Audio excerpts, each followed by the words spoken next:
Hello, hello, good evening. I didn't get a chance to say good evening until now on those Tuesdays, but today, because it's already 6 p.m. here, I can say that. It was a day where I had to shift my schedule because of a training I had to take care of, and I didn't want to let the day pass without fulfilling, in a way, my desire to bring here some ideas for you to take on for this week. And what I thought I will talk about it's an article that I'm still working on it, and something that it's still in work in progress. But it started many years ago, and it started with my some of the information I got from when I collected the data for my research, when I was looking at what are those characteristics that define a knowledge worker. And one of the things that came up very clear in my research was this entrepreneurial spirit, that it was critical. It was one of the very, very clear requests that those knowledge workers have for building up the enterprise of the future, of something that we kind of get to see now going on. So that, with autonomy, with a desire to look at what works and continual improvement, those were the critical elements that were included. So integrity was coming up very, very highly, and also looking at what is something that will describe the new knowledge worker at that time, that we call the knowledge worker at that time. So today I want to look at how can we, doesn't matter if you are already a business owner, or if you are one of the leaders, the management, doesn't matter in which area, you'll still benefit from listening and from applying some of those thoughts into your organization. And the reason I say that is because it can transform and has the power to really transform the entire environment in which your people. So it doesn't matter if they're your small team or if you have a large organization, it's going to work the same. Probably going to be more easier to implement it if you are a small or medium size than a very large one. But it's organization, but doesn't matter. It's still, everything starts with your leadership. It starts with where you are and where you want to bring something new into the place and maintain it. So this is what I would like to look at it, not just as a theory, but as we're exploring the dynamic approach that could revolutionize the way you are thinking about leadership, the way you think about innovation, and also how can you measure the success of your organization. And I want to talk about and define a little bit about what is this, the entrepreneur mindset that I'm talking about. And I'm going to go over a few characteristics, few detail, point by point, that you can just recognize when this is happening. And I do this in any of my encounterments with groups, train people that I train, and it doesn't matter what topic they come to train, we still have this conversation about how are you showing up in your own role. It doesn't matter what role. It's a volunteer role. It's a role that you take seriously. It's a role that you have. You're probably in one of the layers. Doesn't matter the layers that you're playing in your organization. It's still the role that you're taking. How seriously you're looking at it as being your own. It's an entrepreneur mindset that you put on that role. So what I would like you to imagine is that is your small business, that it's your business, that is something that you want to grow, you want to take care of it, like you would if it's going to be your own business. So when we put the questions in that context, we come up with more daring ideas, with things that now people can speak about. They're open to share. Where if that would be the case, then this is what I would change. And then we start having conversation about those ideas that are buried in the back of our mind. And we just say, it's not my place to say anything. because I'm playing just a small role or I'm a small part of the bigger organization, but it is your actually place to speak. It is what you need to, how you can add to the larger organization. You can influence from no matter what role you are, you can influence and you can start showing the benefits of thinking in a different way and of adding space, create that space for everybody else to do the same and to help you get to the point where you get to see experiment, get the results, and get to see how that may look like for your specific role. So I want you to think about some ways, and I have about 11 ways here, but I'm just going to cover a few of them. I don't want to keep you here for the entire night.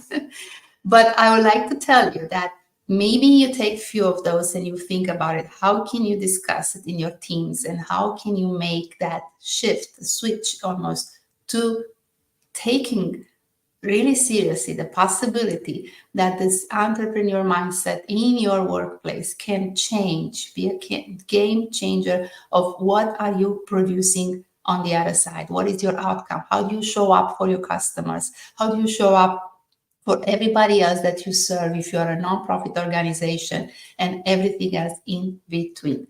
So empower ownership and initiative. This would be one thing that you could do. If you are a leader, you can empower and you could just encourage anyone that is part of the team, your employees, to take charge of their project as if they were their own business. This empowerment, if you just do that, not only boosts the confidence of what they can create, but they also boost their commitment to delivering the top-notch results. I've seen that already happening, and I see that I could test that. So why don't you give it a test? See what happens. Just take one project, one small thing that you like to just experiment with, and see how it is going. If you're just going to tell someone, this is your project from A to Z, we discuss about what we may think that is possible, and now I'd like for you to take it on as it is your own business. What would you be able to do? You do two things here that will be very helpful for that employee. One, you give them the accountability in it, but you also give them the possibility to prepare themselves, to think about that way in the next time in another project, or grow that thinking that can drip and can come up with a different way of solutions. Second, what you could do is good for them is that you are preparing that employee for an eventuality when we are pushed in a way to start our own business. So they will be so grateful that you allowed them to come up with a place where they feel safe to build up those skills and to have them, because you never know what's happening with your cash flow. But I know that if you do this, your organization is going to thrive. You're not going to lose employees. You're not going to get them to be disengaged, because everybody wants to be there where they can contribute and where they can have the autonomy to make the changes and get the results. Number two could be to champion innovation and risk-taking. Those are the organizations that you can just establish a safe place for them, a space where they try new ideas, and you encourage that. And you encourage what you may call it failure, and I call it experiment, but it is seen as a stepping stone to success. It's not seen as a punishment. It's not seen as something that, hey, don't do anything because you're so afraid. You're almost burying that opportunity in the sand and just stay there with it and not want it to come out to fruition. So look at how this approach can fuel your creativity and can lead to groundbreaking innovations. When you have one person to think in that way, it makes a difference, but it's kind of you feel lonely, and you may just shut down quickly, come back into your own little space. But if you get another person, now everybody's coming along, they will create something that you will be totally blown away. Number 3 will be to promote a lifelong learning. And I think that is probably one thing that most of the organizations already have. They have created a culture where you can just have ongoing education, you have skills development and everything else. So you have access to courses, workshops, seminars, but when they are there, just so you could tap in and just get a new diploma or just get a new certificate to put it on the back here, it's not the same thing as if you show what you could do with that. And what I'm going to give you as a tip here and an insight here is do it in such a way that you are bringing out what is that they love to do. Ask them to go naturally on that place. Let them bring whatever they may think my habit, my hobby is. I'm sorry. Bring it back into the work. Think about if your hobby is one thing that you love and enjoy doing it. Why don't we take elements from that and put them right now in your work? If we can do that, and I can ensure that you have at least 20% of your time that is spent on something that you love, as the studies are talking about it, and then the results are out, they are never going to leave that space. People are happy when they do something that they love. And at least 20% is what we all need to have during the day to keep us going and do all the other things that we may say, those are not so great for me to do, but I will do it anyway because I have enough energy right now. I'm energized because I do something that I really care. You could also do you can also enhance the collaboration across functions. Don't want to isolate. You want to also, that's kind of like when you tear the down the silos and everything else. Yeah, you can encourage teams to work together, create those partnerships. And here I have a little bit more to say about how can you do that. And I want to create a special workshop for that, where you can learn more in detail how can you just do that with conversations, having one-on-one conversations, and what is the way in which you can transform the way people connect, and they not only collaborate, right? Transcend that to co-creation, and they become partners in trusting each other to be in a partnership and share with that much ease. Now, you can also think about recognizing and reward these entrepreneurial efforts. You're going to look at it and you're going to incentivize behaviors that contribute to this. You could have, whether it's an idea, creative idea that somebody has, or a process improvement, or anything in between, you want to go back and reinforces that value, show it what it was, let them pitch it to everybody else, and let them be part of the process from A to Z, where they stay and observe, create and sell that idea to the organization. Let them go into all of those aspects. That's all the light. I have a few more here, but again, as I said, some of them I'm going to go quickly probably. I told you already about playing on your strengths. I already told about encouraging the experimental mindset. So one thing, obviously, adopting the agility and autonomy and flexibility. Those are all in the mix. Now, what is the payoff if you're doing this? What do you think you're going to get out of it?